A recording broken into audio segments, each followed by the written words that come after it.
La escala del paraíso. Capítulo 1. Descripción de los 4 grados de las ejercitaciones espirituales, la lectura, la meditación, la oración, la contemplación. Como cierto día, en que estaba ocupado en un trabajo corporal de manos, comenzase a pensar sobre el ejercicio del hombre espiritual, se ofreció de repente a mi alma, que estaba pensando, los 4 grados espirituales, a saber, la lectura, la meditación, la oración y la contemplación.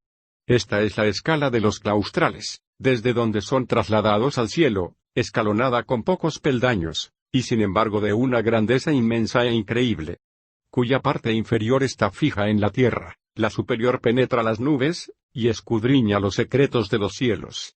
Estos grados, como son diversos por sus nombres y números, también son distintos por su orden y oficio. Sus propiedades y oficios son ciertamente singulares. ¿Qué misión cumplen acerca de nosotros? ¿Cómo se diferencian y destacan mutuamente entre sí? Si alguno lo examina con diligencia y determinadamente, todo el trabajo y estudio que empleara y consagrara para ellos, lo juzgaría ligero y fácil ante la magnitud de su utilidad y dulzura. Por otra parte, la lectura, lectio, es un examen diligente de las Escrituras con la atención del alma. La meditación es la acción apasionada del alma, que investiga el conocimiento de la verdad oculta bajo la dirección de la propia razón. La oración es el esfuerzo devoto del corazón hacia Dios, para que sean evitados los males y sean conseguidos los bienes.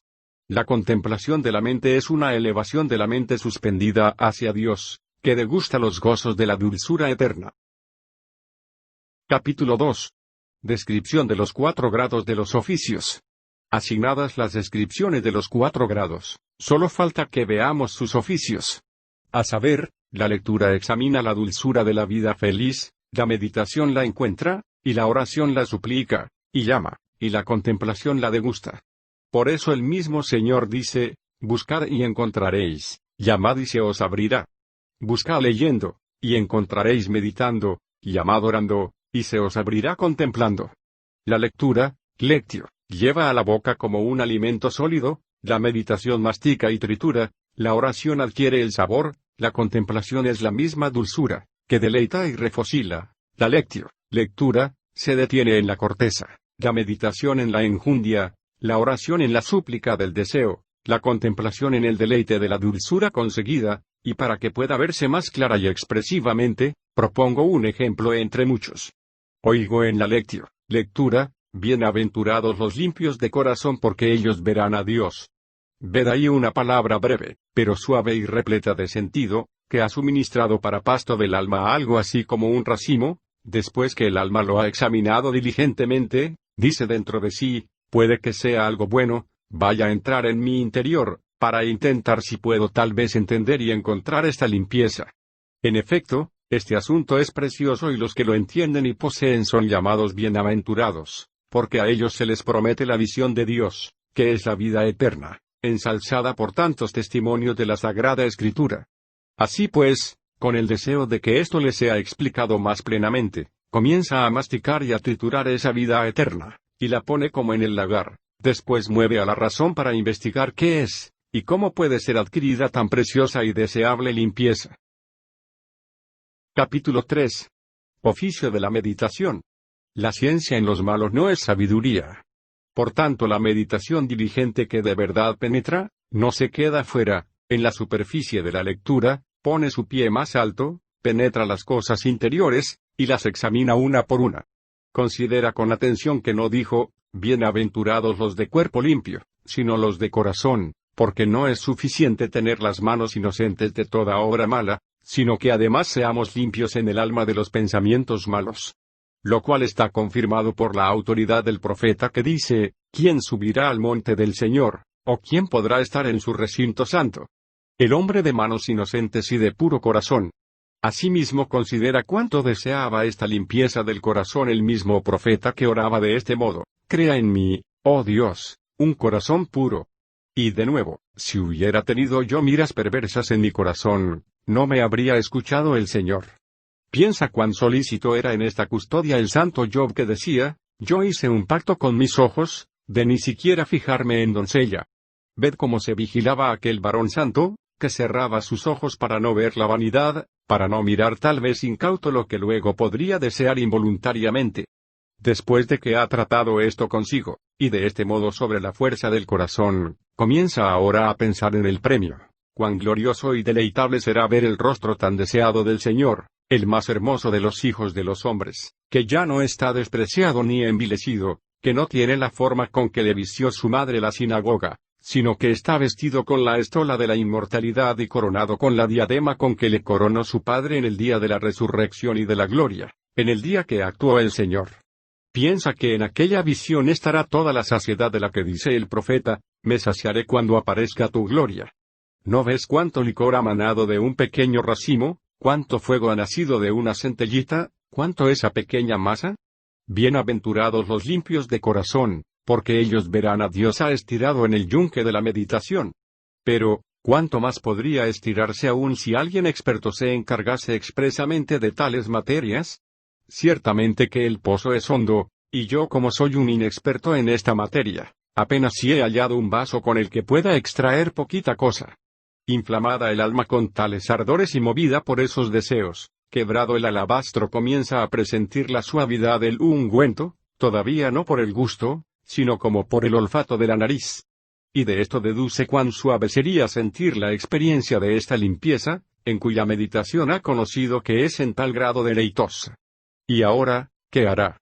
Se abraza en deseos de poseerlo, pero no encuentra en sí cómo poder conseguirlo, y cuanto más lo busca, tiene más sed, entonces se aplica en la meditación, se aplica también en el sufrimiento, porque tiene sed de la dulzura que la meditación le muestra que está en la limpieza del corazón, pero todavía no la degusta de antemano. Porque no está en el que lee, y en el que medita sentir esa dulzura, si no le fuera dada de arriba. En efecto, tanto el leer como el meditar es común a buenos y a malos. Hasta los filósofos de los gentiles, guiados por la razón, descubrieron en qué consistía la sublimidad del verdadero bien, pero, porque cuando habían conocido a Dios no lo glorificaron como Dios, sino que presumiendo de sus fuerzas y cualidades, decían, la lengua es nuestra fuerza, nuestros labios nos defienden, no merecieron percibir lo que hubieran podido ver. Se desvanecieron en sus pensamientos y toda su ciencia quedó disipada, la ciencia que les había proporcionado el estudio de las disciplinas humanas, no el espíritu de la sabiduría, que sólo da sabiduría verdadera, es decir, ciencia sabrosa, que con un sabor inestimable deleita y refocila el alma, a la que está unida, y de la que se ha dicho, la sabiduría no se encontrará en un alma de mala ley. Porque esta viene solo de Dios. Y así como el oficio de bautizar el Señor lo ha concedido a muchos, en cambio se reservó para sí solo la potestad y la autoridad de perdonar los pecados en el bautismo. Por eso Juan antonomásticamente y con discreción dijo de él, este es el que bautiza en el Espíritu Santo, lo mismo podemos decir, este es el que da el sabor de la sabiduría, y la ciencia sabrosa al alma. El habla se da a muchos, pero la sabiduría a unos pocos, porque el Señor la distribuye a quien quiere y como quiere. Capítulo 4. Oficio de la oración. Y al ver el alma que no puede alcanzar por sí sola aquella dulzura deseada del conocimiento y de la experiencia, y que cuanto más se acerca al corazón alto, Dios es tanto más exaltado, ella se humilla y corre a la oración, diciendo, Señor, que no eres visto sino por los corazones limpios, yo he investigado, leyendo, he buscado, meditando, cómo ha de ser adquirida la verdadera limpieza del corazón para que, mediante ella y en pequeña parte, pudiese conocerte. Buscaba tu rostro, Señor, tu rostro, Señor, buscaba. Durante tiempo he meditado en mi corazón, y en mi meditación se encendió el fuego y el deseo de conocerte más. Cuando partes para mí el don de la Sagrada Escritura, y en la fracción del pan hay un gran conocimiento, y cuanto más te conozco, más deseo conocerte. No ya en la superficialidad de la letra, sino en el sentido de la experiencia. Tampoco te pido esto, Señor, por mis propios méritos, sino por tu misericordia. Pues confieso que soy indigna y pecadora, pero también los cachorros comen las migajas que caen de la mesa de sus amos. Dame, Señor, las arras de la herencia futura, al menos una gota de la lluvia celestial, con la cual refresque mi sed, porque me inflamo de amor. Capítulo 5. Oficio de la contemplación. Inflama su deseo con estos y otros parecidos coloquios encendidos, de este modo muestra su afecto, con requiebros parecidos llama al esposo.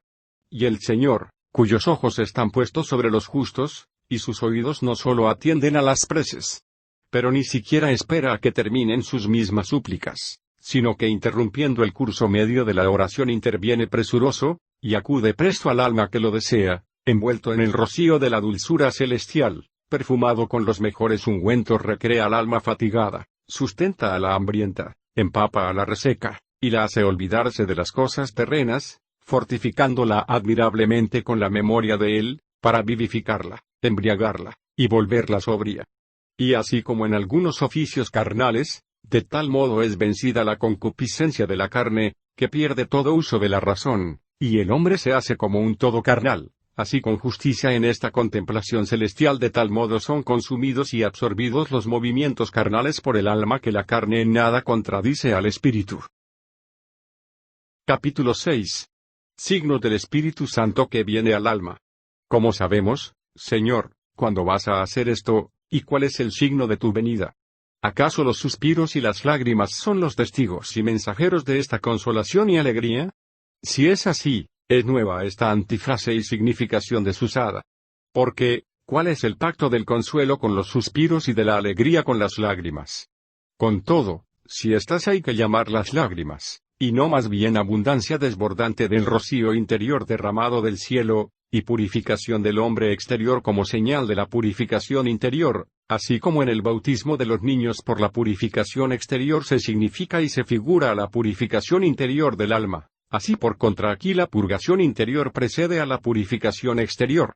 Dichosas las lágrimas que limpian las manchas interiores, que apagan el incendio de los pecados. Bienaventurados los que lloráis así, porque reiréis. En esas lágrimas reconoce a tu esposo. Abraza a tu deseado. Ahora sáciate con el torrente de su delicia, y liba leche y miel del pecho de su consolación. Estos son los regalos y los consuelos maravillosos que te ha regalado el esposo, a saber, gemidos y lágrimas. Te da de beber en esas lágrimas con medida. Lágrimas que son para ti panes de día y de noche, panes por cierto que confortan el corazón del hombre, más dulces que la miel y el panal. Señor, si de tal modo son dulces esas lágrimas, que brotan de la memoria y el deseo de ti, qué dulce será el gozo que se percibirá en la visión clara de ti. Y si tan dulce es llorar por ti, qué dulce será gozar de ti. Pero, ¿para qué vamos a manifestar en público esta clase de coloquios secretos? ¿Por qué nos esforzamos en expresar con palabras comunes los afectos que son inefables e inenarrables?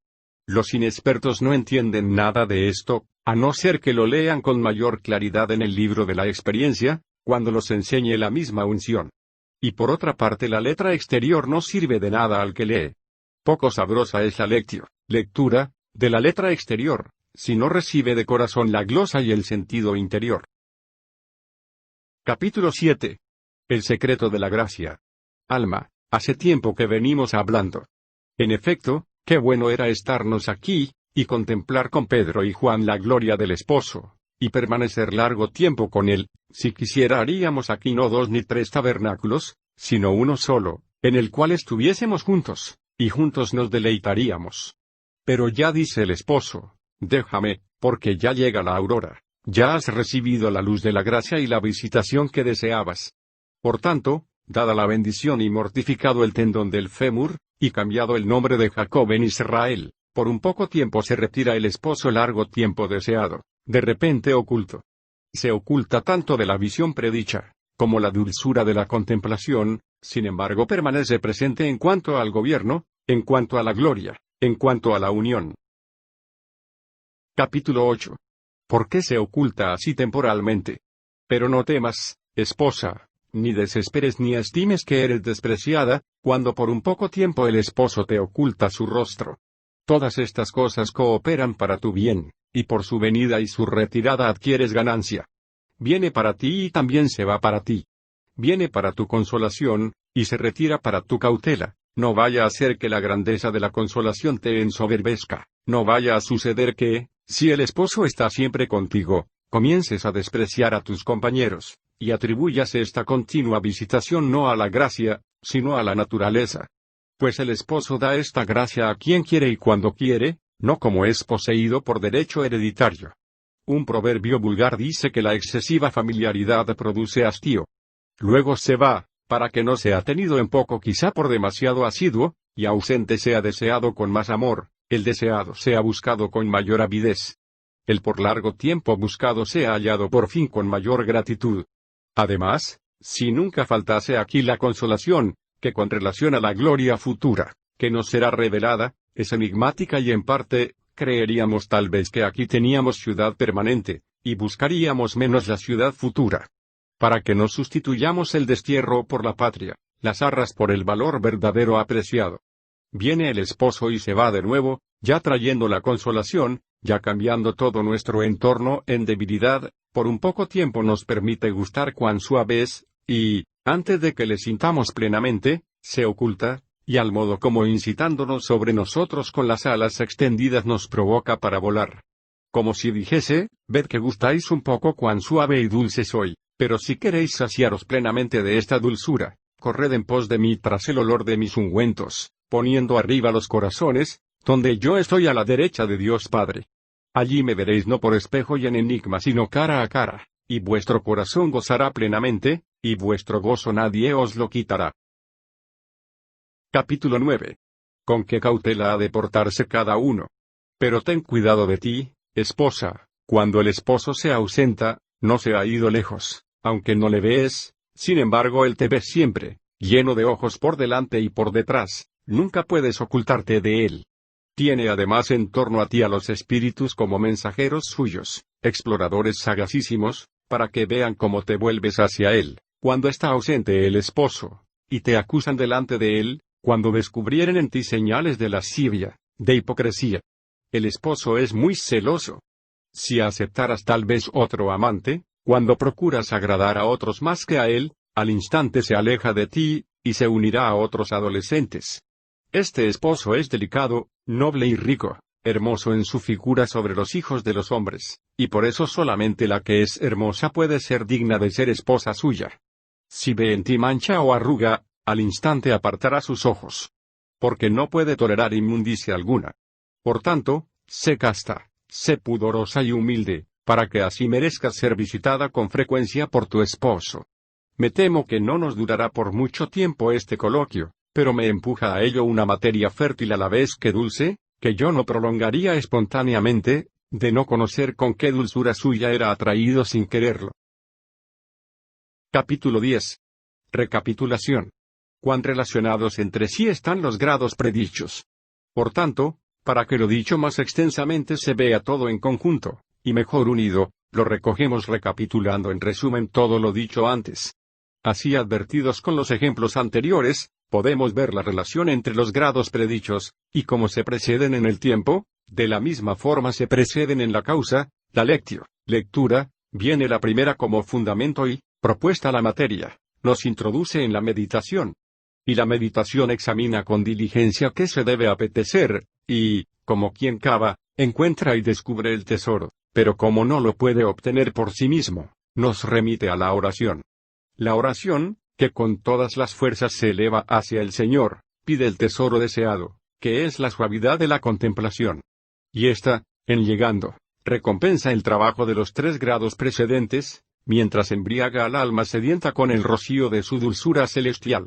En consecuencia, la lectio, lectura, es según el ejercicio exterior, la meditación según el entendimiento interior, la oración según el deseo, la contemplación según todo el sentido.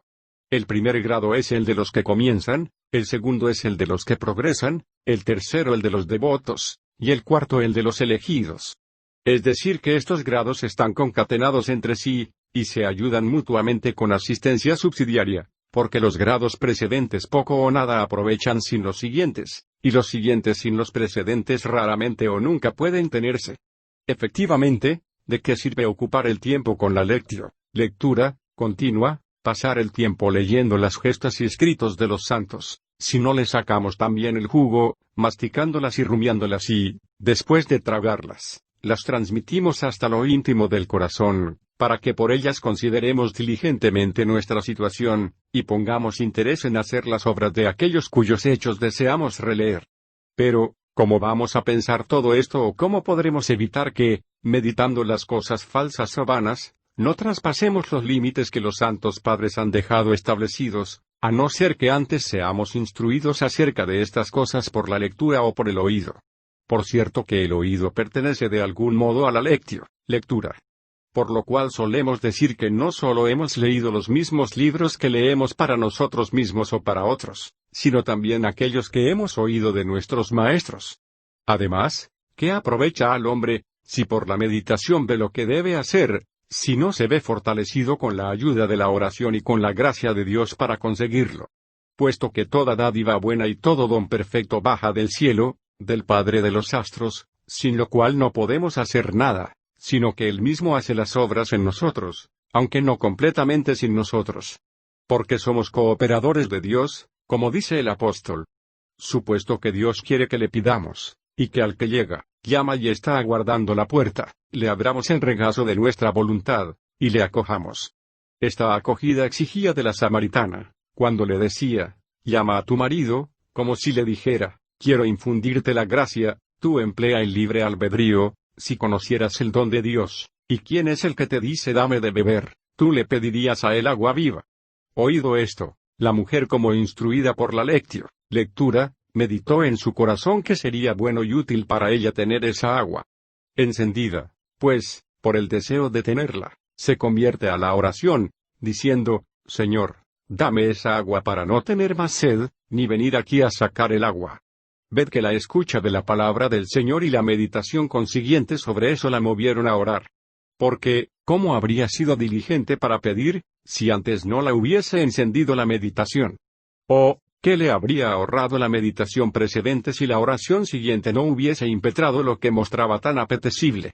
Para esto, pues, para que la meditación sea fructuosa, conviene que le siga la oración devota, cuyo efecto es como la dulzura de la contemplación. Capítulo 11. Cuán imperfectos sin la mutua relación. Felicidad de los contemplativos. De esto podemos deducir que la lectura, sin la meditación es árida, la meditación sin la lectura errónea, la oración sin la meditación es tibia, la meditación sin la oración es infructuosa, la oración con la devoción adquisitiva de la contemplación, la obtención de la contemplación sin la oración, es o bien rara o bien milagrosa. En efecto, Dios, cuyo poder no tiene número ni término, y cuya misericordia supera a todas sus obras, a veces de las piedras saca hijos de Abraham, cuando mueve con eficacia a los que rehúsan aceptar, para que quieran, de ese modo rumboso, como suele decirse vulgarmente, atrae al buey por los cuernos, cuando él mismo se infunde sin ser llamado. Como hemos leído que ha sucedido a algunos, por ejemplo a Pablo y a algunos más, con todo, no debemos por eso presumir de las cosas divinas como tentando a Dios, sino hacer lo que debemos, es decir leer, y meditar en la ley de Dios, pedirle que ayude a nuestra debilidad, y que vea nuestra imperfección, porque Él mismo nos enseña a hacerlo, cuando dice, pedid y recibiréis, buscad y encontraréis, llamad y se os abrirá. Efectivamente, ahora el reino de los cielos sufre violencia, y los violentos lo arrebatan. He aquí como por las distinciones antes señaladas pueden ser reconocidas las propiedades de los grados predichos, cómo se cohesionan, y que cada uno de ellos en nosotros. Feliz el hombre cuya alma, libre de los demás negocios, desea siempre estar metida en estos 4 grados, porque vendidas todas las cosas que ha tenido, compra el campo ese en el que se esconde el tesoro deseado, a saber, aficionarse y ver cuán suave es el Señor, porque el ejercitado en el primer grado, el prudente en el segundo, el devoto en el tercero, el levantado sobre sí en el cuarto, por estas ascensiones, que ha dispuesto en su corazón, asciende de virtud en virtud, hasta ver al Dios de los dioses en Sión. Bienaventurado aquel a quien se le concede permanecer en ese grado supremo, aunque sea por breve tiempo, porque puede decir con verdad, ved que siento la gracia del Señor, ved que contemplo su gloria con Pedro y Juan en el monte, ved que me deleito con Jacob a menudo en los abrazos de Raquel. Pero que tenga cuidado, no vaya a ser que después de esta contemplación, por la cual haya sido llevado hasta los cielos, caiga desordenadamente hasta los abismos, ni que después de la visión de Dios se vuelva a los actos lascivos del mundo y a los halagos de su carne. En cambio, cuando la agudeza enfermiza de la mente humana no pueda mantener por mucho tiempo la ilustración de la verdadera luz, que desciende suave y ordenadamente a alguno de los 3 grados por los que iba a ascender, y alternativamente, bien en uno, bien en otro, se detenga según la medida de libre albedrío en cada circunstancia de lugar y de tiempo, ya está tanto más cerca de Dios cuanto más alejada del primer grado. Pero hay la frágil y miserable condición humana. Ved cómo, guiados por los testimonios de la razón y de las Escrituras, vemos claramente que en estos 4 grados está contenida la perfección de la vida buena, y en ellos debe consistir el ejercicio del hombre espiritual. Pero, ¿quién hay que tome este sendero de la vida? ¿Quién es ese? Y le alabaremos. Querer esto agrada a muchos, pero realizarlo es de pocos. Y ojalá que nosotros seamos de esos pocos. Capítulo 12. 4 causas que retraen de estos grados. Por cierto, hay 4 causas que nos retraen frecuentemente de estos grados, a saber, la necesidad inevitable, la utilidad de una acción buena, la debilidad humana y la vanidad profana. La primera es excusable, la segunda tolerable, la tercera miserable, y la cuarta culpable. ¿Por qué culpable? Porque a aquellos a quienes esta novísima causa retrae del santo propósito, mejor les será no conocer la gloria de Dios, que abandonarla después de haberla conocido. Sin duda, ¿qué excusa tendrá ese del pecado? ¿Acaso el Señor no le puede decir con justicia, que debía hacerte a ti y no lo hice? No existías, y te he creado, pecaste, te habías hecho servidor del diablo, y te he redimido, corrías con los impíos en el ruedo del mundo, y te he elegido, te había dado la gracia en mi presencia, y quería poner en ti mi mansión, pero tú me despreciaste, y no solo arrojaste lejos mis palabras, sino a mí mismo, y caminaste tras de tus concupiscencias. Pero Dios bueno, suave y manso, amigo dulce, consejero prudente, protector fuerte, cuán inhumano, cuán temerario, es el que te arroja, el que aleja de su corazón a un huésped tan humilde y tan manso. Oh, qué cambio tan infeliz y perjudicial arrojar a su Creador, y aceptar los pensamientos perversos y nocivos. Aquel tan secreto aposento del Espíritu Santo, secreto del corazón, que poco antes se multiplicaba con gozos celestiales, que tan repentinamente haya sido conculcado al entregarse a pensamientos y pecados inmundos.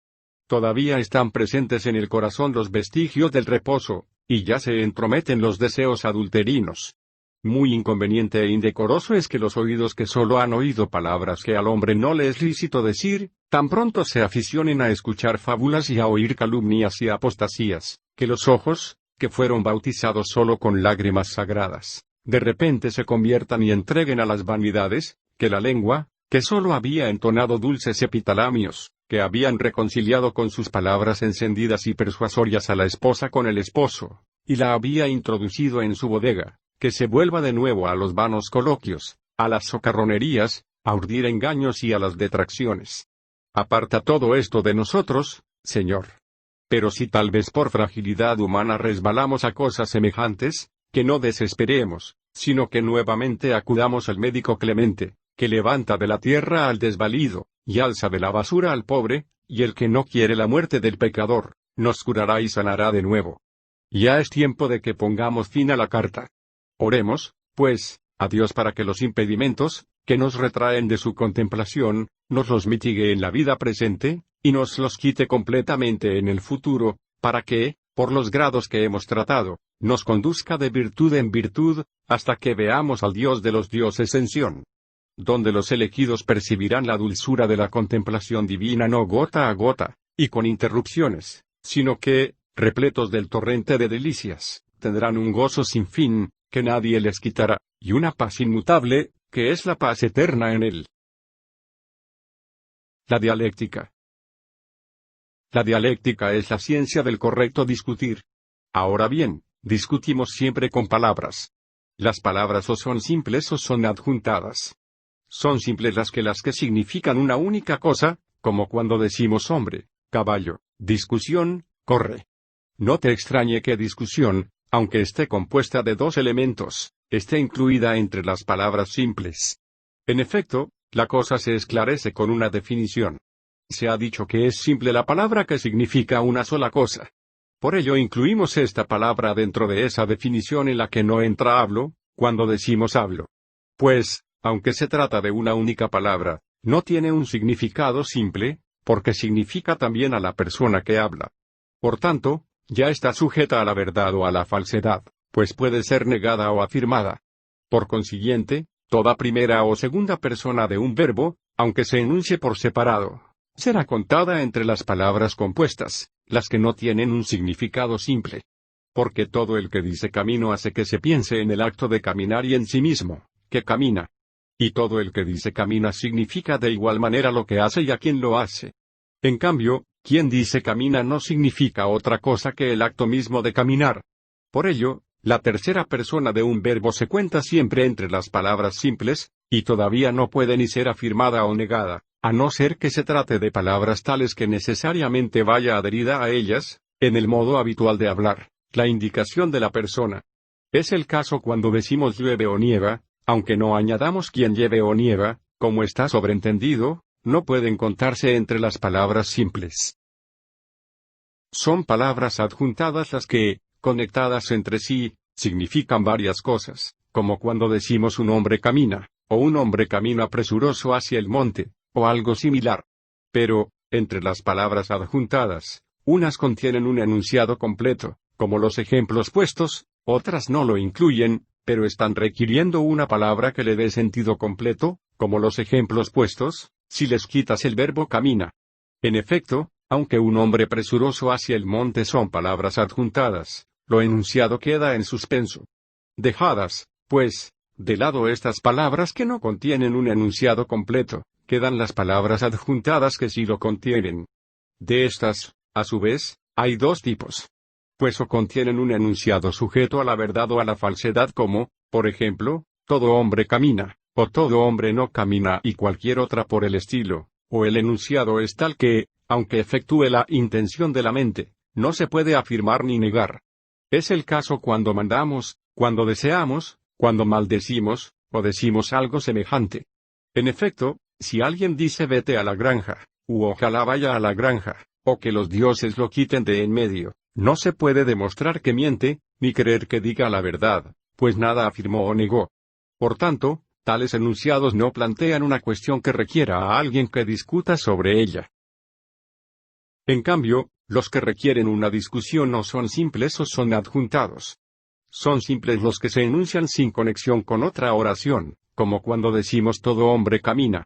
Son adjuntados a aquellos cuya conexión está sometida a juicio, como esta, si camina, se mueve. Pero, cuando se emite un juicio sobre la conexión entre enunciados, se mantiene hasta que se llega a la conclusión. Conclusión es lo que se deduce a partir de lo ya concedido.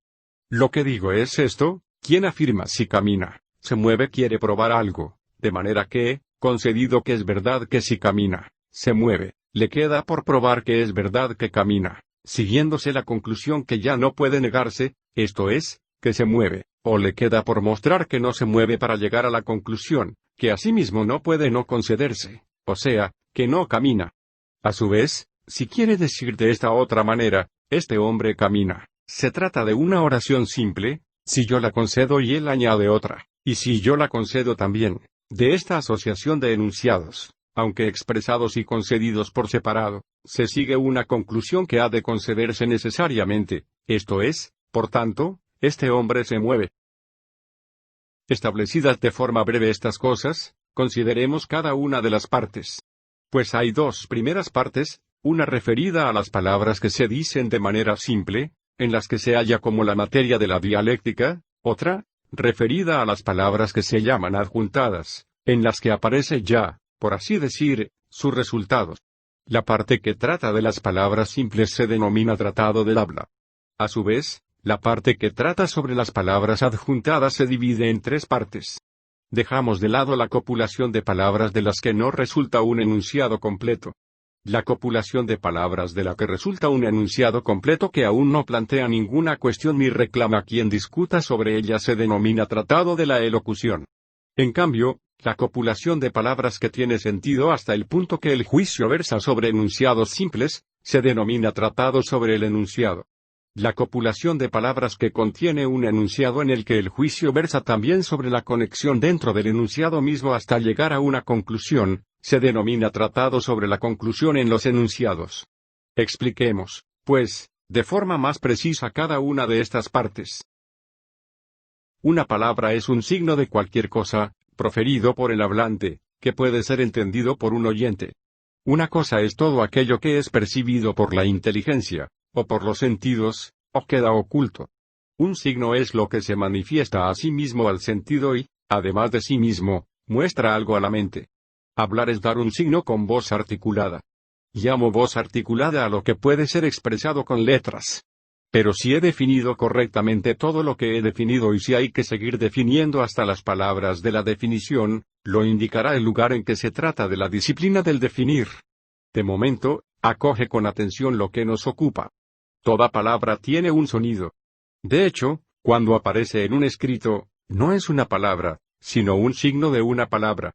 Ciertamente, una vez que el lector examina las letras, se presenta a su mente algo que emite con la voz.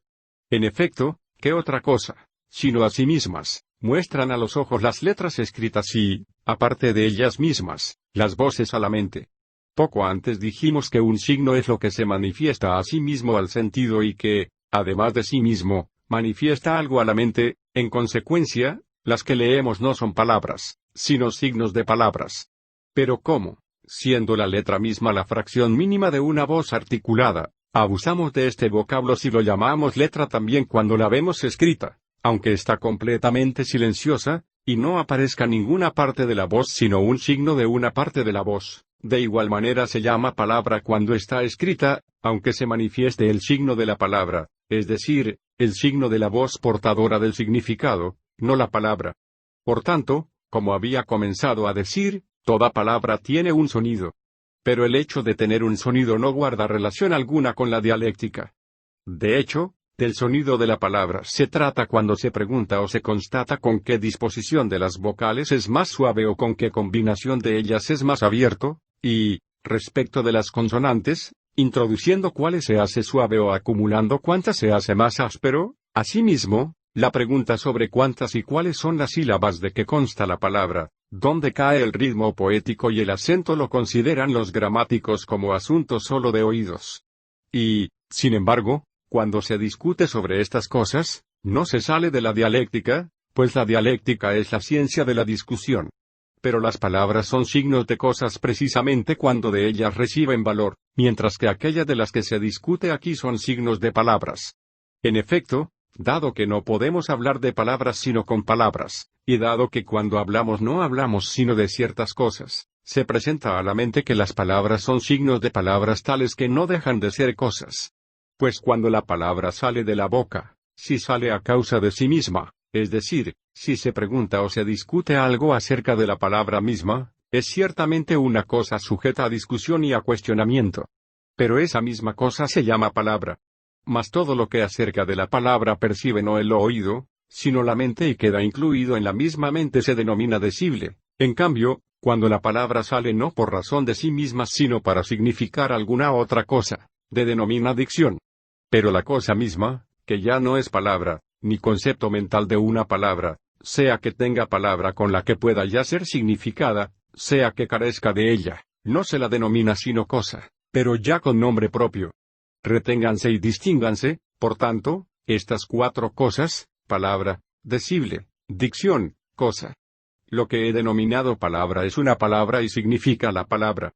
Lo que he denominado decible es una palabra y, sin embargo, no significa una palabra sino lo que se entiende en la palabra y está contenido en la mente. Lo que he denominado dicción es una palabra, pero una palabra tal que por ella se significan simultáneamente aquellas dos realidades, esto es, la palabra misma y lo que se realiza en la mente por medio de la palabra. Lo que he denominado cosa es una palabra que significa todo lo que queda, aparte de los tres términos mencionados. Pero advierto que todo esto ha de ilustrarse con ejemplos. Imagínate un niño al que el profesor de gramática le hace una pregunta de este estilo. ¿Armas? ¿Qué parte de la oración es? Lo dicho, o sea, armas, se ha dicho por sí mismo, es decir, es una palabra dicha por razón de la palabra misma. En cambio, en cuanto a las restantes palabras que dice, ¿qué parte de la oración es? Ya percibidas por la mente, ya proferidas con la voz, el motivo de decirlas no está en ellas mismas, sino en la palabra, armas. Pero cuando son percibidas en la mente, antes de que intervenga la voz, son decibles. En cambio, por lo que dije, cuando prorrumpieron en voz, se convirtieron en dicciones. A su vez, esto mismo, armas, que aquí es una palabra, cuando la pronunció Virgilio, fue una dicción, pues no fue proferida por sí misma, sino para significar, mediante ella, ya las guerras llevadas a cabo por Eneas, ya el escudo o las restantes armas que fabricó Vulcano para el héroe.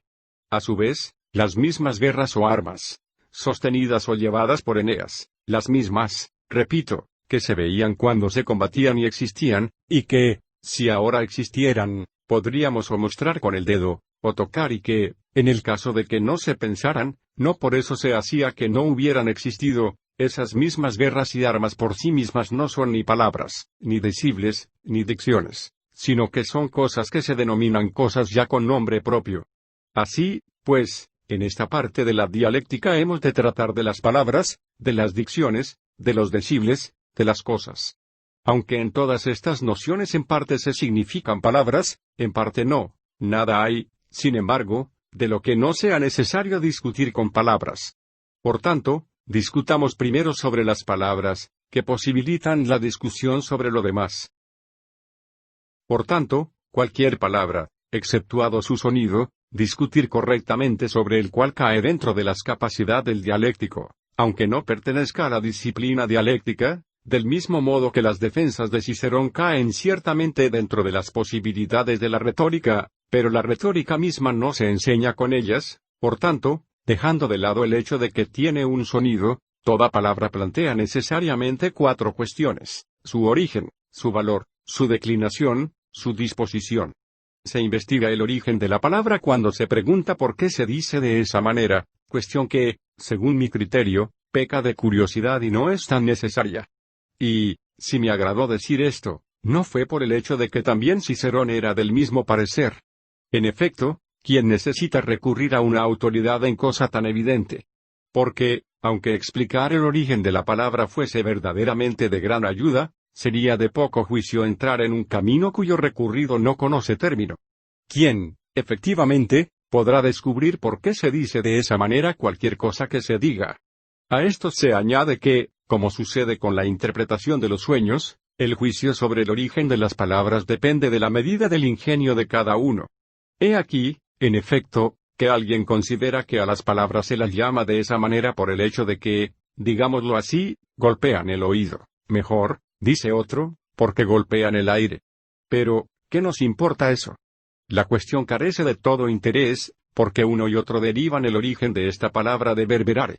Pero advierte cómo, de buenas a primeras, entra en la discusión un tercero, que dice, puesto que conviene que hablemos lo que es verdad, verum, y es reprobable la mentira, de ello es juez la naturaleza misma, la palabra, verbum, recibe ese nombre de lo verdadero, verum. Tampoco faltó ingenio a una cuarta persona. Efectivamente, hay quienes juzgan que la palabra, verbum, recibe este nombre de lo verdadero, verum, pero que, prestada la suficiente consideración a la primera sílaba, conviene no pasar por alto la segunda. Argumentan estos, cuando decimos verbum, su primera sílaba significa, ¿verdadero? La segunda, sonido. Es lo que quieren que sea bum, razón por la que Ennio llamó al sonido de los pies bombum pedum, los griegos llaman moesa y al gritar y Virgilio dice, reboant silvae, resuenan los bosques. Luego se dijo verbum como a partir de verum boando, es decir, de hacer resonar lo verdadero. Si la realidad es esa, este nombre prescribe no mentir cuando enunciamos una palabra, pero temo que mientan los mismos que sostienen eso.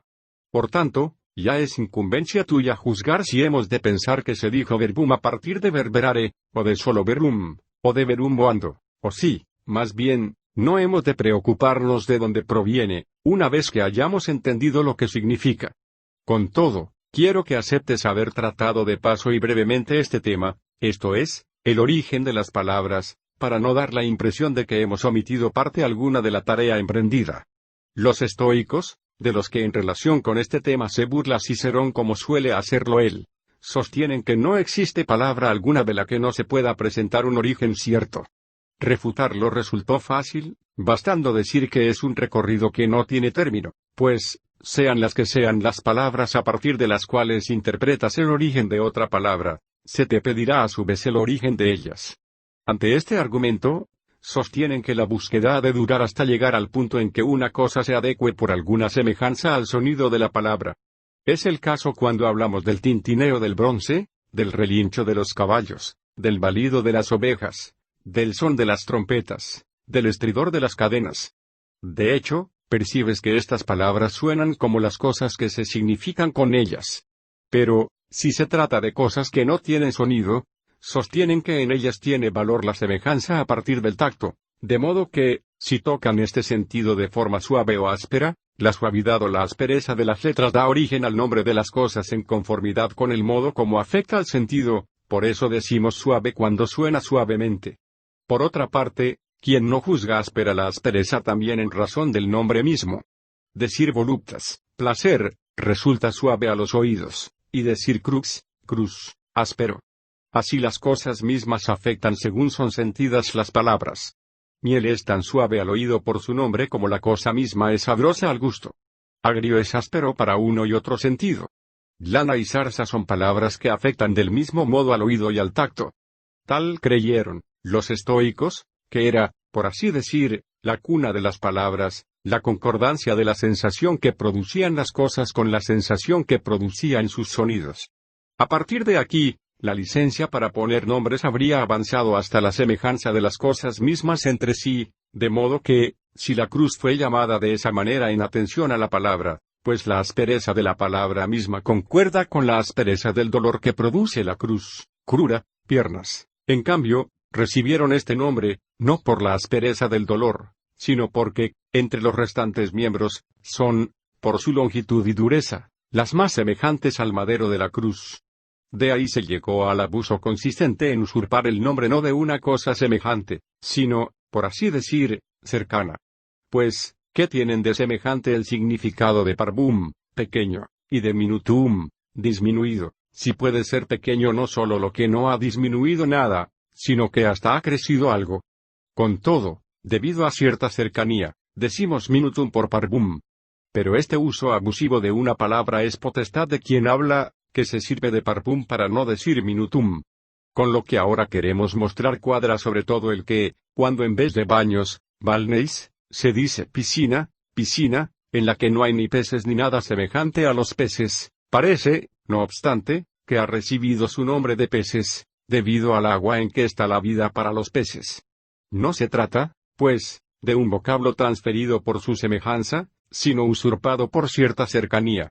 De hecho, si alguien dice que los hombres se hacen semejantes a los peces al nadar y que de ahí surgió el nombre piscina, es de necios oponerse porque una y otra opinión no se contraponen y ambas permanecen oscuras. Con todo, lo expuesto viene a pelo porque este único ejemplo es ya suficiente para juzgar la diferencia que hay entre el origen de la palabra tomado de la cercanía y el origen de la palabra derivado de la semejanza. A partir de aquí se ha pasado a derivar la palabra de lo contrario. En efecto, se piensa que lucus, bosque sagrado, se llama así porque en él hay muy poca luz, y bellum, guerra, porque no es cosa bella, y el nombre foedus, pacto, porque no es una cosa foeda, fea. Porque si, como algunos quieren, foedus recibe su nombre de la foeditas, fealdad, del cerdo, el origen vuelve a tomarse de la cercanía de que se habló, cuando algo hecho recibe el nombre de aquello mediante lo cual es producido. Pues una cercanía así tiene un amplio radio y se divide en muchos tipos. Cercanía por razón de eficiencia, el ejemplo, la fealdad del cerdo por medio del cual se hace un foedus, pacto; cercanía por razón del efecto, el ejemplo, el puteus, pozo, pues se cree que se llama así porque su efecto es la potatio, acto de beber; cercanía por razón del continente, ejemplo, la urbs, ciudad, que pretenden que recibe el nombre de orbis, círculo, porque, tras los auspicios, se suele marcar a la redonda el lugar con el arado, realidad que también Virgilio menciona donde dice, Eneas deslinda el terreno con el arado, o cercanía por razón del contenido. Ejemplo, si alguien, cambiando una letra, afirma que orreum, granero, recibe su nombre de ordeum, cebada, o cercanía por un uso abusivo. Ejemplo, cuando decimos orreum y allí se almacena el trigo, o cercanía por razón de la parte por el todo. Ejemplo, cuando damos a la espada el nombre de mucro que es su punta. O cercanía por razón del todo por la parte. Ejemplo, el capillus, cabello, usado como capitis pilus, pelo de la cabeza. ¿para qué seguir? En cualquier otra cosa que pueda añadirse, verás que el origen de la palabra se halla o en la semejanza entre las cosas y el sonido, o en la semejanza de las cosas entre ellas, o en la cercanía, o en lo contrario. Ciertamente ese origen no podemos buscarlo más allá de la semejanza del sonido, pero esto no siempre nos es posible. En efecto, hay innumerables palabras cuyo origen del que se pueda dar razón o no existe, según mi opinión, o está oculto, como pretenden los estoicos. Advierte, sin embargo, por poco que sea, cómo piensan llegar a la cuna de las palabras o más bien a la raíz incluso, a la semilla, más allá de lo cual prohíben buscar el origen, pues, si alguien quiere hacerlo, nada puede encontrar. Nadie niega que las sílabas en las que la letra V obtiene el puesto de una consonante, tales son las primeras sílabas de estas palabras: bafer, astuto, verum, verdadero, vinum, vino, vomis, reja, vulnus, herida, producen un sonido denso y, valga la palabra, poderoso. Esto lo acepta también el modo habitual de hablar, cuando las suprimimos de ciertas palabras para no cargar al oído. Pues, ¿de dónde proviene que nos agrade más decir amasti que decir amavisti, has amado, y habit más que avivit, ha marchado? Modo de proceder que cuenta con innumerables ejemplos. Por tanto, cuando decimos bim, fuerza, el sonido de la palabra, poderoso, valga la palabra, como se dijo, se adecua a la cosa que significa. Si nos fijamos en la cercanía por razón del efecto, puede parecer que se dijo vincula, cadenas, porque son violentas y que se diga vimen, mimbre, por tratarse de algo con que se ata, vinciri. De ahí que se llamen vites, vides, porque se sujetan con lazos a los rodrigones en que se apoyan. A partir de aquí, por la semejanza, ya Terencio llamó vietus, caduco, a un anciano encorvado. Por esta razón se llama vía a la tierra que se presenta curva y trillada a los pies de quienes viajan. Solo que, si se cree que se dice vía sobre todo porque se halla trillada por la acción de los pies, el origen retorna a la cercanía antes indicada. Pero supongamos que se dice así por su condición curva a semejanza de la vitis, vid, y del vimen, mimbre, y, en consecuencia, alguien me pregunta, ¿por qué se ha llamado vía? Yo respondo, por su condición curva, pues los antiguos llamaron vietus al hombre dobrado en cuanto encorvado, razón por la que también llaman vieti, caducos, a los aros de madera que envuelven la llanta de las ruedas de los carros. Pero él sigue preguntando por qué se dice vietus a lo curvo. También aquí le respondo, por la semejanza con la vid. Él insiste y reclama saber de dónde proviene el nombre vid. Yo le digo, porque ata, vincit, lo que abraza. Investiga de dónde proviene que se diga atar, vincere. Le responderemos, de vis, fuerza. Pregunta, todavía, ¿por qué vis se llama así? Se le dará como razón que, por su sonido robusto y, valga el término, vigoroso, la palabra se adecua a la cosa que significa. Ya no tiene más que averiguar. Indagar de cuántas maneras varía el origen de las palabras por el alargamiento de los sonidos es propio de necios. De hecho, es largo y menos necesario que lo ya dicho. Consideremos ahora brevemente, en cuanto cabe, la fuerza de las palabras. La fuerza de la palabra es la que permite conocer cuánto vale. Vale tanto cuanto es capaz de estimular al oyente. Ahora bien, la palabra estimula al oyente o por sí misma o por lo que significa, o por lo uno y lo otro conjuntamente. Pero cuando estimula por sí misma, es incumbencia o de la sensibilidad sola, o del arte, o de lo uno y lo otro. La sensibilidad la estimula o la naturaleza, o la costumbre. La estimula la naturaleza en quien se siente molesto si alguien nombra al rey Artajerjes, o se apacigua si oye, que se menciona a Euryalos. Quien, en efecto, aunque nunca hubiera oído nada acerca de los hombres a los que corresponden estos nombres, no juzgará que en aquel se da la máxima aspereza y en este la suavidad. La sensibilidad la estimula la costumbre, cuando uno se siente molesto si alguien le dice, por ejemplo, mota, pero no cuando oye cota. En este caso, en efecto, no entra en causa la suavidad o falta de suavidad del sonido, solo cuenta si los oídos reciben en su interior, como huéspedes conocidos o desconocidos, los sonidos que pasan por ellos. Al oyente lo estimula el arte cuando, una vez que se le ha enunciado una palabra, mira qué parte de la oración es, o alguna otra cosa, si la recibió de estas disciplinas transmitidas en relación con las palabras. Pero, se juzga sobre la palabra a partir de lo uno y lo otro, es decir, de la sensibilidad y del arte, cuando la razón toma nota de aquello que mide el oído y le pone nombre. Por ejemplo, cuando se dice Optimus, óptimo, tan pronto como la única sílaba larga y las dos breves de este nombre golpean el oído, la mente reconoce al instante, en virtud del arte, un pie dáctilo. Asimismo, la palabra estimula no por sí misma sino por lo que significa cuando, recibido el signo mediante la palabra, la mente no mira sino a la cosa misma de la que es signo lo que ha recibido.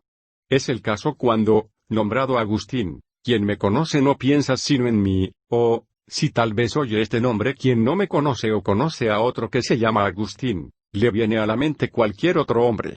En cambio, cuando la palabra estimula al que la oye simultáneamente por sí y por lo que significa, entonces se advierte a la vez su mismo enunciado y lo que enuncia. Pues, ¿a qué se debe que no oyera a los oídos castos oír? Había dilapidado los bienes paternos con la mano, con el vientre, con el pene. En cambio, se sentirían heridos si a la parte obscena del cuerpo se la llamase con un nombre soez y grosero, aunque la cosa expresada con uno y otro vocablo sea la misma. El hecho se explica porque, en el primer caso, la indecencia de la cosa significada se cubriría con la decencia de la palabra que la significa, mientras que, en el segundo, la deformidad de una y otra heriría a la sensibilidad y a la mente. De igual manera, hay una única meretriz, pero parece una con la ropa con que suele hallarse ante el juez, y otra distinta con la ropa con que suele yacer en la cama de un lujurioso. Así, pues, fuerza de las palabras, que hemos tocado de forma improvisada, breve y sumaria, se manifiesta tan grande y tan variada. De esta consideración nace un doble aspecto, uno orientado a la exposición de la verdad, otro, al mantenimiento del decoro. Aquel corresponde al dialéctico, sobre todo al orador. En efecto, aunque no conviene ni que la discusión sea deslavazada ni que la elocuencia sea mendaz, en la primera, a menudo e incluso casi siempre, el deseo de aprender desprecia el deleite de oír y, en la segunda, la multitud menos formada piensa que lo elegantemente dicho es también verdadero. Por tanto, como aparece que es lo propio de cada una, está claro que, si quien discute tiene también algún interés en deleitar, ha de pintarrajearse con un color retórico y que, si el orador quiere persuadir de la verdad, ha de robustecerse con los, por así decir, nervios y huesos de la dialéctica, nervios y huesos de que la misma naturaleza no pudo despojar a nuestros cuerpos porque les otorgan fuerza consistente, ni permitió que estuvieran visibles porque ofenderían a los ojos. Por tanto, con vistas a dilucidar la verdad, objetivo que profesa la dialéctica, veamos qué impedimentos surgen de esa fuerza de las palabras de la que hemos esparcido algunas semillas. Impedimento para que el oyente perciba la verdad en las palabras son la oscuridad o la ambigüedad. Entre la oscuridad y la ambigüedad hay esta diferencia: en la ambigüedad se muestran varios aspectos y se ignora cuál es preferible aceptar. En la oscuridad, en cambio, no aparece nada o poco a lo que prestar atención. Solo que, si eso que aparece es poco, la oscuridad se asemeja a la ambigüedad. Es como si alguien, al emprender un viaje, se encuentra en un lugar con 2, 3 o, incluso, por así decir, múltiples caminos, pero donde la densidad de la niebla no le permite ver ninguno de los que hay. En consecuencia, debido a la oscuridad, le produce horror ponerse en marcha. Cuando las nieblas comienzan a disiparse, se ve algo, pero no hay certeza de si se trata de un camino o de tierra con un color propio y más nítido. En esto consiste la oscuridad en cuanto semejante a la ambigüedad. Cuando, en cambio, el cielo ha clareado ya lo suficiente para los ojos, entonces aparece diáfana la dirección de los diversos caminos. No obstante, se duda de cuál tomar, no por la oscuridad, sino por la ambigüedad. Hay asimismo 3 clases de oscuridad. Una, cuando algo está manifiesto al sentido, pero cerrado a la mente. Es el caso cuando alguien ve pintada una granada que nunca ha visto ni ha oído de qué se trata. El no saber de qué cosa es pintura guarda relación con la mente, no con los ojos. Otra clase de oscuridad se da cuando la cosa estaría manifiesta a la mente, si no estuviese cerrada al sentido. Es el caso de un hombre pintado en un lugar envuelto en tinieblas, pues, una vez que se haya manifestado a los ojos, la mente no dudará de que lo pintado es un hombre. La tercera clase es aquella en que también se oculta al sentido algo que, incluso si se le manifestara, nada revelaría a la mente. Esta es la más oscura de todas, Es como si a uno que la desconoce se le obligara a reconocer, incluso en la oscuridad, una granada pintada. Vuelve ahora con la mente a las palabras a las que se refieren estas semejanzas. Imagina en tu mente que un gramático, tras llamar a sus discípulos e imponer silencio, haya dicho con voz quédate metum, vino. Los sentados cerca de él oyeron bien lo que dijo, los que se hallaban más lejos, oyeron poco, en cambio, a los que estaban muy separados no les rozó por poco que fuera la voz. Ahora bien, los sentados cerca de él ignoraban qué es el temetum, los más alejados, ignoro por qué circunstancia, en parte sabían que era el vino y en parte no. Por último, a aquellos a los que ni había llegado la voz del maestro les era totalmente desconocido qué era el vino. Todos se hallaban impedidos por la oscuridad. Y aquí ya puedes advertir todas las clases de oscuridad mencionadas. En efecto, quienes tenían la plena seguridad de haber oído, padecían la primera clase, a la que es semejante la granada pintada y visible para los que la desconocen. Los que conocían la palabra, pero habían percibido poco o nada con sus oídos la voz del maestro, padecían la segunda clase, a la que es semejante la imagen de un hombre situada en un lugar con poca o ninguna luz. Quienes, en cambio, estaban privados no solo de la voz, sino también del significado de la palabra se hallaban envueltos en la tercera clase de ceguera, la más horrible de todas. La afirmación de que cierta oscuridad es semejante a la ambigüedad puede advertirse en los que ciertamente conocían las palabras, pero no habían percibido voz alguna, o les faltaba toda seguridad al respecto. Así, pues, evitará las tres clases de oscuridad quien, al hablar, haga uso de una voz suficientemente clara y no dificultada por la pronunciación y se sirva de palabras bien conocidas. En el mismo ejemplo del gramático, advierte ahora cuán diferente es el impedimento originado por la ambigüedad del producido por la oscuridad de la palabra. Suponte que los que estaban junto a él hayan percibido suficientemente con su sentido la voz del maestro y que éste les haya dicho una palabra conocida de todos. Suponte, por ejemplo, que haya dicho Magnus, grande, y que luego se haya callado. Advierte cuánta incertidumbre sufrirían una vez oído ese nombre.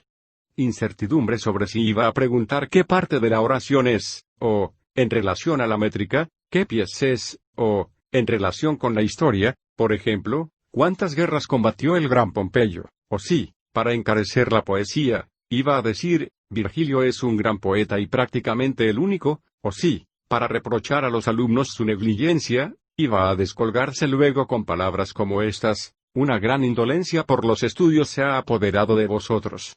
¿No ves que, disipada la niebla de la oscuridad, se ha revelado como una multiplicidad de caminos? De hecho, la única realidad de la que se dijo Magnus es un nombre, es un Pietroqueo, es Pompeyo, es Virgilio, es la negligencia indolente, o cualquiera otra entre las innumerables cosas no mencionadas, que, sin embargo, pueden entenderse mediante el enunciado de una palabra. Y así con plena razón dicen los dialécticos que toda palabra es ambigua. Y no nos desconcierte que, en una obra de Cicerón, Hortensio los acuse falsamente en estos términos. Dicen que ellos se atreven a explicar con claridad las cosas ambiguas. Dicen asimismo que toda palabra es ambigua. ¿Cómo entonces van a explicar lo ambiguo con lo ambiguo? Pues esto no es sino introducir en las tinieblas una luz apagada.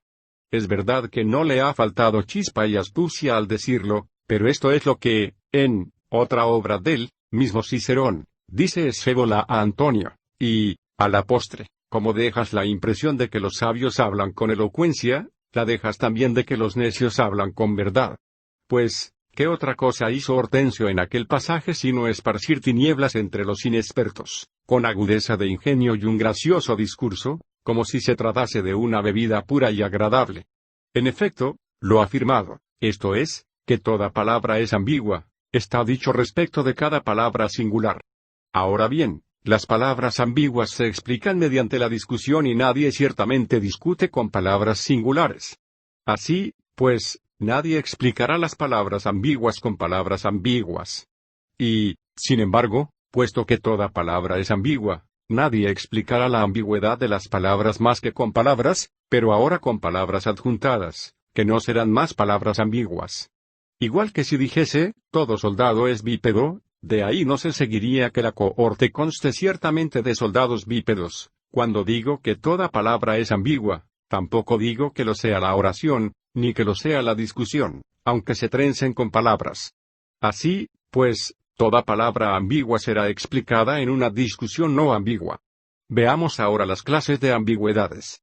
Dos son las primeras. Una genera la duda también en las palabras que se dicen, otra, solo en las que se escriben. Efectivamente, si uno ha oído la palabra así y si otro la ha leído, puede no haber certeza, salvo que se aclare mediante un enunciado, si la palabra dicha o escrita se refiere a la asies, tropa formada, de los soldados, o a la asies, punta afilada, de la espada, o a la asies, agudeza, de los ojos. Sin embargo, si alguien encuentra escrito, por ejemplo, leporem y no aparece en qué enunciado ha sido puesta la palabra, ciertamente dudará de si su penúltima sílaba debe ser larga, si deriva del epos, o breve, si deriva del epus. Ambigüedad que no sufriría si, por la voz del que habla, asumiese que se trata del acusativo de este nombre. Si luego alguien dice que también el que habla pudo pronunciar mal la palabra, el oyente se vería impedido no ya por la ambigüedad sino por la oscuridad. Oscuridad del tipo semejante a la ambigüedad, porque la palabra mal pronunciada en latín no lleva al que reflexiona a diversas interpretaciones sino que lo impulsa a lo que aparece claro. Por tanto, como estas dos clases son muy diferentes entre sí, la primera se divide a su vez en otras dos. De hecho, cualquier cosa que se diga puede ser entendida mediante multitud de palabras. Estas múltiples palabras pueden ser contenidas no solo en un único vocablo sino también en una única definición, o son contenidas solo en un vocablo, pero se explican mediante diversas exposiciones. Las palabras que pueden incluirse en una única definición se llaman unívocas. A su vez, las que bajo un único nombre necesitan diversas definiciones se las llama equívocas. Examinamos, pues, primero las unívocas, ilustrándolas con ejemplos, dado que esta clase ya está clara por definición. Cuando decimos hombre, hablamos tanto del niño como del joven y anciano, del necio como del sabio, del grande como del pequeño, del ciudadano como del forastero, del hombre de la ciudad como del hombre del campo, del que ya existió como del que existe ahora, del que está sentado como del que está de pie, del rico como del pobre, del que hace algo como del que dejó de hacerlo, del que está alegre como del que está afligido o ni alegre ni afligido. Pero en todas estas dicciones no hay nada que, igual que recibió el nombre de hombre, no se incluya también en la definición de hombre. En efecto, la definición de hombre es, animal racional mortal. ¿Acaso puede decirse, entonces, que es un animal racional mortal solo el joven y no también el niño o el anciano, o solo el sabio y no también el necio? Al contrario, tanto estos como los otros que han sido mencionados, igual que están incluidos dentro del nombre hombre, lo están también en su definición. De hecho, tanto el niño como el necio, como el pobre, como también el que duerme, si no es un animal racional mortal, tampoco es hombre, pero es hombre, luego por necesidad ha de estar incluido en aquella definición. Y acerca de las demás palabras no hay discusión. En cambio, respecto del niño, o del pequeño, o del necio, sino ya insensato, o respecto del que duerme, o del ebrio, o del enfurecido, cabe que surja la duda sobre cómo es posible que sean animales racionales. Puede sostenerse en verdad, pero es un recorrido largo para quienes llevan prisa. Para lo que traemos entre manos baste esto, esta definición solo es recta y válida si queda incluido en ella todo hombre y solo el hombre. Son, por tanto, palabras unívocas las que se incluyen no solo en un único nombre, sino también en la definición de ese mismo nombre, aunque entre ellas puedan diferenciarse mediante propios nombres y definiciones. En efecto, son diferentes estos nombres: niño, adolescente, rico y pobre, libre y esclavo y si hay alguna otra diferencia, y tienen definiciones diversas. Pero, como tienen en común un único nombre, hombre, así tienen en común una única definición, animal racional mortal. Veamos ahora las palabras equívocas, en las que la trabazón de las ambigüedades se convierte en una selva casi interminable. Con todo, intentaré distinguir ciertas clases. Pero tú juzgarás si mi capacidad responde a mi intento. Hay, pues, tres clases iniciales de ambigüedades vinculadas a las palabras equívocas: una proviene del arte, otra del uso, y la tercera del arte y del uso. Hablo ahora de arte en atención a los nombres que se imponen a las palabras en las disciplinas que se ocupan de las palabras. De una manera definen los gramáticos qué es un nombre, de otra qué es un pie, de otra qué es un pie dáctilo, de otra qué es una palabra equívoca. Y, sin embargo, esta única palabra que pronuncio Tullius, Tulio, es un nombre y un pie dáctilo y una palabra equívoca. Y así, si alguien me pide que defina qué es Tullius, ¿cuál de estas nociones he de explicar al responder? De hecho, ciertamente puedo decir, Tullius es un nombre con el que se indica a un hombre, el orador supremo que, siendo cónsul, aplastó la conjura de Catalina. Advierte que de forma sutil he definido el nombre mismo. Efectivamente, si yo tuviera que definir al Tulio mismo que, si viviera, podría ser apuntado con el dedo, no diría, Tullius es un nombre, con el que se indica a un hombre, sino que diría, Tullius es un hombre y así añadiría los restantes datos. Asimismo podría responder de esta manera, Tullius es un pie dáctilo que consta de estas letras. ¿Qué necesidad hay ahora de enumerar esas letras? Está permitido también decir esto, Tullius es la palabra a causa de la cual son equívocas entre ellas todas las dichas antes, incluida esta misma, y cualquier otra que se pueda hallar. Pues, dado que se ha permitido definir de forma tan variada, conforme al vocabulario de las artes, esta única palabra, Tullius, dicha por mí, ¿por qué dudar que exista la clase de palabras ambiguas que provienen de palabras equívocas, lo que con razón se puede afirmar que es producto del arte? En efecto, dijimos que son palabras equívocas las que no se pueden incluir bajo una única definición como se incluyen bajo un único nombre. Considera ahora otra clase que, según mencionamos, proviene del uso del lenguaje. Ahora llamo uso a aquello en virtud de lo cual conocemos las palabras. Pues, ¿quién busca y junta las palabras por las palabras? Por tanto, imagínate ya que alguien oye de tal manera que no sepa si se le pregunta acerca de las partes de la oración, o de la métrica, o de alguna disciplina referente a las palabras.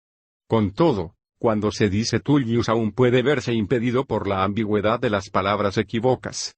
De hecho, con este mismo nombre pude indicarse al mismo que fue el orador supremo, su imagen pintada, o su estatua, o el códice que contiene sus cartas y su cadáver si algo queda en el sepulcro. En verdad, usando nociones diversas, decimos, Tullius libró a la patria de la destrucción, y Tullius se alza en el Capitolio bañado en oro, y tienes que leer a Tullius entero, y Tullius está sepultado en este lugar. El nombre es único, pero todos estos empleos han de exponerse con definiciones distintas.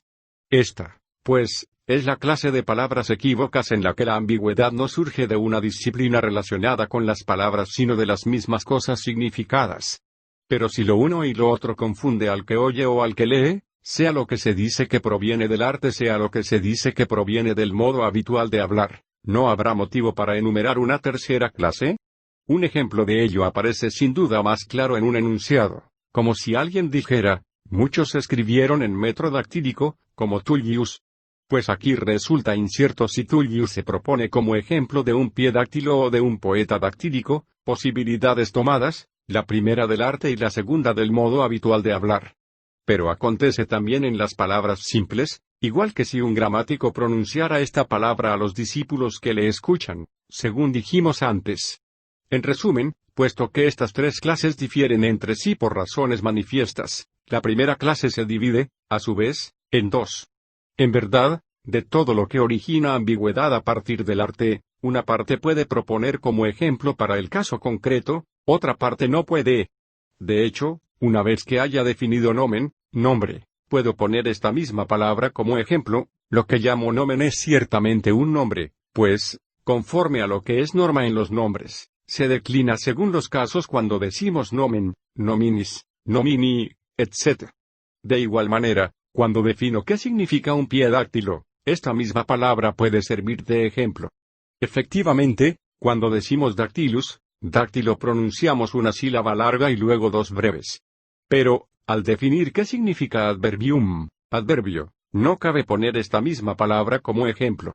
Así, cuando decimos adverbium, este mismo vocablo es un nombre. En un aspecto adverbium es ciertamente un adverbio y no un nombre, pero en otro adverbium no es un adverbio porque es un nombre. Asimismo, cuando se define qué significa pie creticus, lo definido no puede servir como ejemplo. Cuando decimos creticus, este mismo vocablo consta de una primera sílaba larga, seguida de dos breves, en cambio, lo que significa lo forman una sílaba larga, seguida de una breve y de otra larga. Por tanto, también aquí en un aspecto creticus no es otra cosa que crético, y no dáctilo, mientras que en otro creticus no es crético, porque es dáctilo. La segunda clase, de la que ya se dijo que, además de pertenecer a las disciplinas relativas a las palabras, pertenecía al modo habitual de hablar, tiene igualmente dos formas, pues las palabras equívocas tienen o un mismo origen, o uno diverso. Al hablar de un mismo origen, me refiero a aquellas palabras que, aunque estén contenidas bajo un mismo nombre pero no bajo una misma definición, manan, sin embargo, como de una única fuente.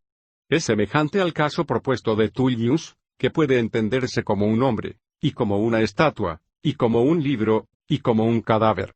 Es cierto que todos estos aspectos no pueden incluirse bajo una sola definición, pero tienen una única fuente, es decir, el mismo hombre verdadero, de quien es esa estatua, y los libros y el cadáver. En cambio, cuando decimos nepos, la palabra designa al hijo del hijo y a un lujurioso, de origen muy diverso. Retengamos, pues, estas distintas clases, y considera en qué otras se divide aquella que denomino del mismo origen. Se divide en dos, de las cuales una acontece por traslación y la otra por declinación. Hablo de traslación cuando un único nombre deviene tal a partir de muchas cosas, o por semejanza, así se llama Tullius a aquel que poseyó una gran elocuencia y a su estatua, o si una parte recibe el nombre del todo, como cuando es posible llamar Tullius a su cadáver, o si el todo recibe el nombre de una parte, como cuando llamamos techo a las casas enteras, o si la especie recibe el nombre del género, pues de entrada se llama verba, palabras, a todas las palabras con que hablamos, aunque en sentido propio se llaman verba las que conjugamos en sus modos y tiempos, o si el género recibe el nombre de la especie, pues aunque no solo en sentido propio sino también en primer lugar se llama escolásticos a los que aún van a la escuela, el nombre lo han usurpado todos los que viven entre letras, o si lo hecho recibe el nombre de su hacedor, como un Cicerón es un libro de Cicerón, o si el hacedor recibe el nombre de lo hecho, igual que se llama terror a quien lo produce. O si el contenido recibe el nombre del continente, ¿cómo se llama casa también a los que habitan en ella? O al revés, igual que se llama castaña también al árbol. Dígase lo mismo de cualquier otra cosa que se pueda hallar que reciba el nombre, por así decir, por traslación, a partir de un mismo origen. Adviertes, según pienso, cuánta ambigüedad produce en las palabras. Tales son las que, por su condición de declinables, dijimos que eran palabras ambiguas que pertenecen a un mismo origen. Imagínate, por ejemplo, que alguien dijo pluit, llueve o ha llovido, menor que mayor que también éstas han de definirse de modo ciertamente diverso. Asimismo, quien dice escribere, escribiros he escrito, no deja claro si ha pronunciado la palabra en infinitivo activo o en imperativo pasivo. Homo, aunque es una única palabra y un único enunciado, se constituye como forma del nominativo y del vocativo, como doctus y docte donde el enunciado es también diverso. Doctius, más docto, es una cosa cuando hablamos de un esclavo más docto, doctius, y otra cuando decimos que uno discutió más doctamente, doctius, que otro. La ambigüedad, pues, ha surgido de la declinación. Pues ahora llamo declinación a todo lo que atañe a la modificación, flexio, de las palabras sea en el sonido, sea en el significado. Y doctus y docte han sufrido una modificación también en el sonido, en cambio, y como yo homo solo en el significado. Pero analizar y seguir al detalle esta clase de ambigüedades es tarea poco menos que inacabable. Baste, pues, haber tratado el tema hasta este punto, particularmente a tu ingenio. Advierte ahora las palabras ambiguas que provienen de distinto origen. Pues también a ellas hay que dividirlas en dos formas iniciales, una que acontece por la diversidad de las lenguas. Un ejemplo, cuando decimos tú, este único sonido significa una cosa entre los griegos y otra entre nosotros. Esta clase de ambigüedad hubo solo que señalarla, pues no está prescrito a cada uno cuántas lenguas ha de conocer o en cuántas ha de discutir. La segunda forma es aquella en que la ambigüedad se origina dentro de una única lengua, siendo, no obstante, diverso el origen de las cosas significadas por un único vocablo, como en el caso, antes indicado, relativo a nepos. Esta segunda forma se divide, a su vez, en dos. En efecto, o tiene lugar bajo el mismo tipo de parte del discurso, Tan nombre es nepos cuando designa al hijo de un hijo como cuando designa a un lujurioso, o bajo un tipo diverso. De hecho no solo es una cosa cuando decimos qui, y otra según se ha dicho quis ergo istug nisi periculum feceris, ¿cómo es que sabes esto si no has hecho la prueba? Sino que, además, qui en el primer caso es un pronombre y en el segundo un adverbio. Así, pues, de una parte y de otra, es decir, del arte y del modo habitual de hablar, que habíamos clasificado como una tercera clase de ambigüedad en las palabras equívocas, pueden existir tantas formas de ambigüedad como enumeramos en las dos anteriores. Queda aquella clase de ambigüedad que se halla solo en los escritos, que incluye tres formas, según que la ambigüedad surja de la cantidad de las sílabas, o del acento, o de lo uno y lo otro. De la cantidad, como cuando se escribe venit, viene o vino, y no hay certeza respecto a qué tiempo es, existe la duda relativa al tiempo porque queda oculta la cantidad de la primera sílaba. Del acento, como cuando se escribe pone, pono detrás, y, debido a que queda oculto donde recae el acento, no hay certeza de si viene de pono o es como se dijo en este verso pone sekens nam que anc te verat proserpina legem, detrás siguiéndolo, pues había dado a Proserpina esta orden. La ambigüedad se origina también de la cantidad y del acento a la vez, como en el caso mencionado anteriormente relativo al epore. De hecho, además de alargar, hay que acentuar también la penúltima sílaba de esta palabra, si se ha declinado a partir del epos y no del epus.